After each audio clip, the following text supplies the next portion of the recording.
कोल्हापूर कृषी उत्पन्न बाजार समितीच्या संचालक मंडळाच्या बैठकीचं इतिवृत्त आणि खर्च मंजुरीची माहिती देण्यास सत्ताधाऱ्यांकडून टाळाटाळ केली जाते अशी तक्रार संचालक नंदकुमार वळंजू यांनी केली।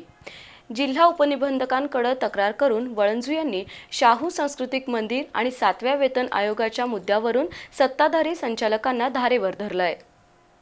कोल्हापूर शेती उत्पन्न बाजार समितीचे संचालक नंदकुमार वळंजू यांनी जिल्हा उपनिबंधक निळकंठ करे यांच्याकडे तक्रार केली आहे।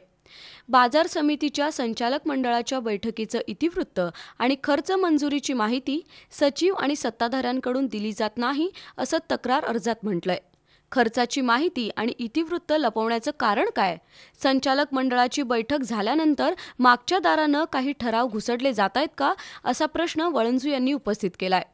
दरम्यान सभापती सूर्यकांत पाटील यांच्याशी संपर्क साधला असता संचालक मंडळाच्या प्रत्येक बैठकीत मागील सभेचं इतिवृत्त वाचलं जातं, त्यानंतरच त्याला मंजुरी दिली जाते।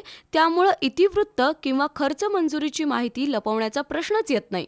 नंदकुमार वळंजू यांनी कधीही अशी माहिती मागितलेली नाही असं सूर्यकांत पाटील यांनी सांगितलं।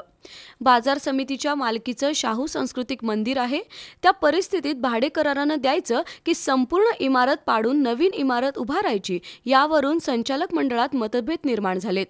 तर दुसरीकडे बाजार समितीमधील 37 कर्मचाऱ्यांना 7वा वेतन आयोग लागू करण्याचा मुद्दा आणि 27 कर्मचाऱ्यांना 7वा वेतन आयोग लागू केला नसल्याच्या कारणावरून वळंजू आणि संचालकांमध्ये मतभेद आहेत।